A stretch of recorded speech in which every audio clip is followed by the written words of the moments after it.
عرش پر دھومیں مچی وہ مومن صالح ملا، فرش سے ماتم اٹھے وہ طیب و طاہر گیا۔ مرنا ہے آخر موت ہے۔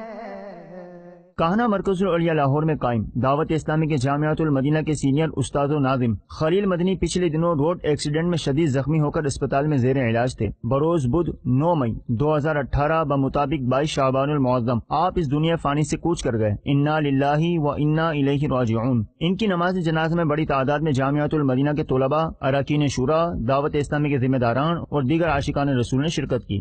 رکن شورا اسد اتاری مدنی کی امامت میں نماز جنازہ ادا کی گئی، جس میں رکت انگیز مناظر دیکھنے میں آئے۔ رکن شورا منصور اتاری پر بھی رکت طاری تھی۔ قبرستان میں تدفین کے بعد اذان اور تلقین کا بھی سلسلہ ہوا، جیسا کہ قبلہ امیر اہل سنت مدہ ذلہ العالی اس کی ترغیب دلاتے ہوئے ارشاد فرماتے ہیں، تدفین کے بعد اس طرح اعلان کیجیے، عاشقان رسول متوجہ ہوں، انشاءاللہ عز وجل اب قرآن کریم کی صورتیں پڑھی جائیں گی، انہیں کان لگا کر خوب توجہ سے سنیے، پھر اذان دی جائے گی، اس کا جواب دیجیے، پھر دعا مانگی جائے گی۔ مرحوم یا مرحومہ کی قبر کی پہلی رات ہے، یہ سخت آزمائش کی گھڑی ہوتی ہے۔ مردود شیطان قبر میں بہکانے کی کوشش کرتا ہے۔ جب میت سے سوال ہوتا ہے مر رب کا، یعنی تیرا رب کون ہے، تو شیطان اپنی طرف اشارہ کر کے کہتا ہے کہ کہہ دے یہ میرا رب ہے۔ ایسے موقع پر اذان میت کے لیے نہایت نفع بخش ہوتی ہے، کیونکہ اذان کی برکت سے میت کو شیطان کے شر سے پناہ ملتی ہے، اذان سے رحمت نازل ہوتی ہے، میت کا غم ختم ہوتا، اس کی گھبراہٹ دور ہوتی، آگ کا عذاب ٹلتا اور عذاب قبر سے نجات ملتی ہے، نیز منکر نکیر کے سوالات کے جوابات بھی یاد آ جاتے ہیں۔